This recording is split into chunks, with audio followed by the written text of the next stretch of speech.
Yeah. What up? It's your man about town, Virgil Berry, a.k.a. STAXWIDDAFAX. And y'all know y'all tuned in to another live episode of A Real Talk Podcast. Now, it's another monumental day on A Real Talk Podcast. And we got another esteemed, distinguished guest on the joint today, right? This man sitting next to me, a lot of y'all already can probably recognize him. This is one of my brothers right here, you know. Very, very intelligent dude, very focused dude, and we've been friends, brothers for a long time. So without further ado, I'm going to allow him to introduce himself to y'all. What's up? Your man King Gales, E.N.E, Lionel Henderson, formerly known. Yeah. You know, just came through, dropped through for my family, and have a great conversation as we always do. Right. So that's what we here for. That's what we're gonna do. So what I want you to do is what I do with everybody come on the show, just so the A Real Talk family and everybody that's new to the A Real Talk family, they can get a little bit familiar with all the guests that come on. Because of course I know you, you know me, but they might not know you. So just tell them a little bit about yourself. You know what I'm saying? What you got going on right now in your life. And as far as we're going to get into a little bit of this E&E music he just was talking, we're going to get into that too. So just give people a brief introduction of who you are, where you come from, and where you at right now. Yeah, I was born and raised Columbus, Ohio. Right. Pretty much, you know, we started doing music. I mean, do you want me to talk about just... Yeah, go ahead. Whatever. Go ahead. Just make it, you know, ain't got to be no long drawn out thing. I mean, as far as music, I've been doing it. First time I ever felt like I actually picked up and did it myself was when I got that Outkast Players Ball single. I still remember it. Right. Like, that's the first instrumental I went off of. That's what's up. And that's the first time I freestyled and did it myself. I'll say it goes back probably a little earlier where I didn't recognize what I was really doing and how much my love for music go a little bit before then, when you had like Criss Cross and it'd be the Brat and JD. Like I remember me and Court. This is crazy. Y'all getting an exclusive right now, this is man. Exclusive. So we'd be at the summer camps and we knew the words word for word. So like I would be the Brat, of course, because you know my voice is always higher. But shit, you know what I mean? Like we was. What about L's being the Brat, man? we was killing that shit, and we just used to do it, and we never thought nothing of it. It was just us just recite. We knew the words to the songs. The songs was dope at the time, and we kick any Criss Cross song, any JD the Brat song. Right. Snoop, we do the Snoop. I be Snoop and he be Dre. Like any Snoop or Dre song, like we just would do that. Like they would request it during whatever lunch breaks, and that was when I would say we would do the performances in front of people. So I never really thought about it until later. That was that defining moment that sparked that. Yeah. I just really realized that like probably like a couple years ago when I thought like, damn, that was that moment. That was that exact moment right there. Yeah, and then I forget. I was listening to a rapper. They said the same shit, and they was like, I perform, and I used to always perform for people, and I was like, well, that was the same shit I did, but I never really thought about it because to us it was just having fun. We were just having fun, and people would request it, and they would go nuts, like do it again, like. So, you know, that dates back to then. But as far as you fast forward, like when we get older, we really start we never took it 100% serious. Because if we did, we'd have been in it 100%. We'd be niggas that y'all be hearing about. We just never, it just was natural to us. Like, I mean, for us, it would be sessions in the whip that you would never hear, or at the park, just us chilling, kicking back, you know, smoking, drinking. Those sessions is probably the best sessions ever that we'd never hear again, because we didn't have phones to record the shit like now. It was just us. Yeah, we had pagers at that time. You know what I mean? So, y'all might not know nothing about that. Yeah, we're going to take y'all back. But, you know, it was just natural. And for us, it was just a way to just kick it, lay back, have fun. Right. It was like breathing to us. When we got together, we chiefing, you know, the sessions. But sessions. And the VA and all that. So now that's cool. I just like for my guests to come on and just get the Real Talk family out there that may not be familiar with them, just a little bit familiar with who they are, so they can, understand the chemistry between me. Because most of the guests y'all gonna see come on here, I probably know them real good. You know what I mean? When it comes to this, and I'm gonna just go ahead. We just gonna have a discussion basically about what we was talking about not too long ago. We might as well just continue on from there. So today's topic we gonna be discussing is the coronavirus really going on? I mean, is it really a thing? Is anybody really sick from it? Is there any proof or any type of evidence to validate all what the media is trying to get us to believe about it? You know what I mean? Saying we was just in the car talking about it, so why not extend the conversation? El, how do you feel about it, man? Speak on it. I mean, it's just hard to believe something where you don't know anybody. Right. You know what I mean? Right. Like, every once in a while, you know somebody that knows somebody that knows somebody at least, but I mean, it's been a lot of viruses like that floats around, the epidemics that you just don't ever see any real facts. Mm-hmm. And government conspiracy, I'm not a big conspiracy theorist, right. But if I hear something that makes more sense than not, and then I analyze, that's the thing you gotta do, and that's one thing, when you messing with Stax and you tune into his podcast, that you have to realize it's about you doing your own research and always making your decision based off of research. Right. Like, don't just take somebody's word. It don't matter who it is. Like, you gotta seek the truth behind the words. Right. Before you can put your stamp on it. I just won't put my stamp on it. I might be like, yo, I heard this, but I can't put my official stamp until I do the research. Right. And I feel like I confirmed it myself, and I'm content with putting the stamp on it. I couldn't have said that better myself. I took a class in journalism when I was in high school, and the first rule that you learn when you go to school for journalism, if they teach it anymore in colleges, I'm trying to figure it out because where's the real journalist at? But anyway, the first thing they taught us when I went to that course was that don't trust nobody's information but your own, right? Now, when it comes to this coronavirus,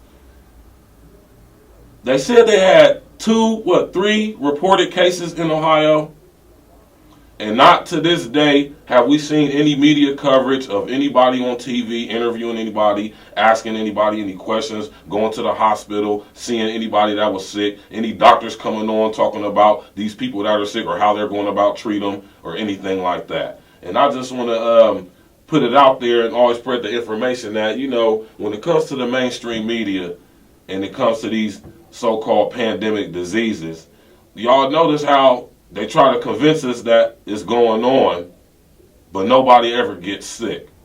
And not only does nobody ever get sick, but as soon as they start trying to convince us that this thing is going on, here come the vaccinations out of nowhere. So, you know what I'm saying? El, I want to get your take on how you feel about vaccinations, being basically force-fed to us. And, there's really no corroboration if anybody's really getting sick or if they're even using a disease for us to be getting a vaccination from. For me, you just look at it as a money grab. But at the end of the day, the only way to eliminate that would be to kind of put a different hold on the way the drug industry promotes any drug. And take the money out of the drugs, and that's the only way you can control this. But anything outside of that, like you said, with the vaccinations, when you get these epidemics, people want to go crazy. Of course, everybody wants to be safe. So now it's kind of like a monopoly in the mind of the people. Mm-hmm. Like, you created a monopoly because now they feel like they have to get it. And there's only one place to get it. Right. And so, big money grab. Right.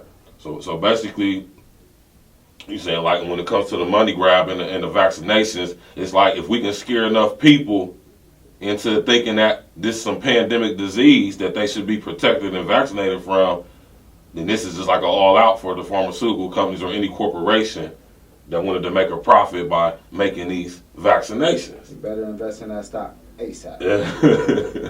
Now, what I'm saying, and then look at the stock market, which is a perfect segue. Mm-hmm. Perfect segue. Now, look at the stock market, y'all.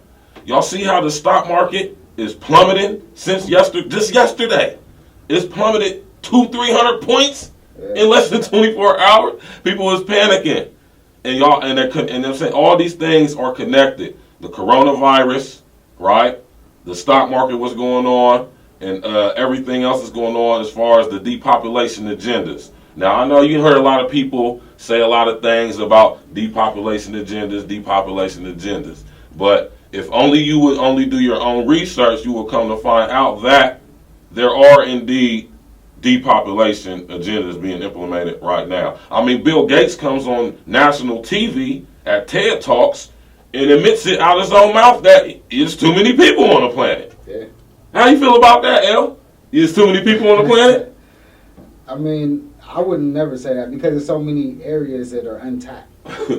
But right. I mean, I can't dig too much into it because I don't really know the science behind right. what's maybe fucking up the ozone layer, right. whatever that may be, or if it even is an ozone layer, any of that shit. I mean, shit that I can't prove, I don't like to talk too much, but the population control, what I do know is that it's been something that's been a very deep topic of discussion right. for almost forever, like right. from wars and shit. Like right. sometimes the village get too crowded, we gotta take some people out. You know what I mean? It's just been the way of the tribe. Like, hey, that's crazy, you know, man. and it's crazy. Like, yeah. but it's been that way from days of tribes to before it was like right. civilization and all that. That's right. the way they felt. If there was too many people and the tribe wasn't doing as good as the leader may have thought it could be, then right. what we gotta do? What we gotta do. Now listen here, man. Now when it comes to these depopulation agendas, and whether you want to accept it or believe it or not, they're happening. They're being implemented right now. My whole thing is this when it comes to these guys like Bill Gates, man. I wonder if he giving his kids them vaccinations that he talking about imposing on the poorest people in the world in Africa and Asia and South America and stuff like that. I wonder if he is willing to get himself vaccinated.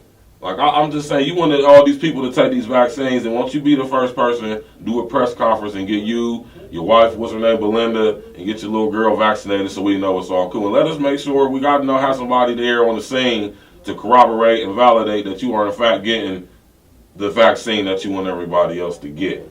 And this is what I'll be saying about these people like Bill Gates and people of his ilk. Like, they run around the world and they talk about we need to do this and we need to reduce carbon emissions and we need to do this and we need to do that as they fly around the world in their private jets and in their private yachts, though. You know what I'm saying? That is crazy to me. You know what I'm saying? So what the point of every time I have people on the podcast is we're gonna have real talk. We can talk about anything. It might be a preferred topic. It might be a strategic or a certain thing we're going to discuss. But sometimes we just going to have real talk because that's what the name of the podcast is. And right now I got my man L on here, and we're going to have some real talk right now. Now, as far as, now we're about to go deep right now. We're about to go to a whole nother level real quick. But we're only going to do it brief because I know a lot of y'all ain't ready for this, man.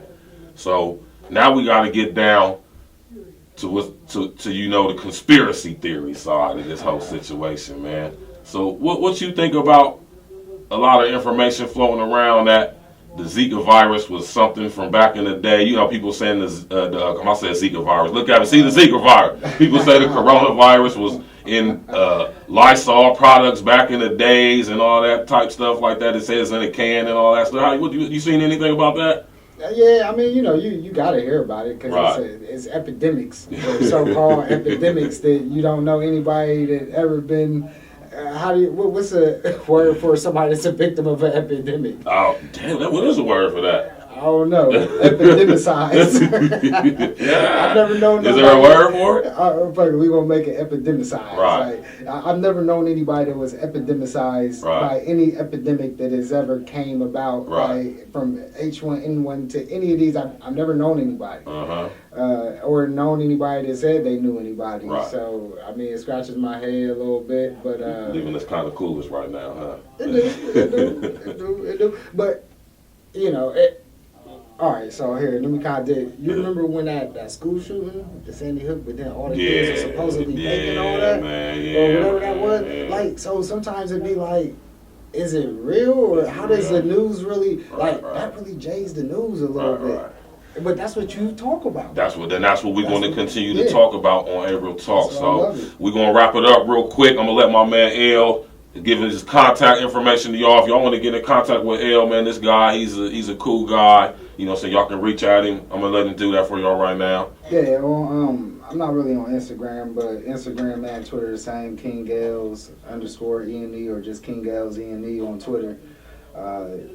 You know, like you said, we had discussions, and if you holler at us, we holler back. Right. We not just on there just being like on a high horse like some people to just say something and leave it out there with no response. Like if you respond, you know, we'll respond back if if it's needed, you know, and that's the thing with Stax, and you know the way that he gives a show and the platform that he uses it for, and the information, like you really gotta check him out. Like I thank you for that, bro. And I mean, like I said, I'm creating this platform for y'all, man. This ain't about me. This is for y'all. So if y'all already know, if y'all want to get at me, hit up AYE Real Talk Podcast on YouTube. Leave a comment. Definitely subscribe, share. You know what I mean? And if you want to come on the platform, it's open to you. You got something interesting you want to talk about? You got a business you want to promote? You want to come challenge me on the stuff you hear me talk about? The platform is open. This is what it's for, A Real Talk Podcast. So we're going to sign off right now. Y'all can tune in. Go to the podcast channel on YouTube. Like I said, subscribe. Look at the content. We got more coming.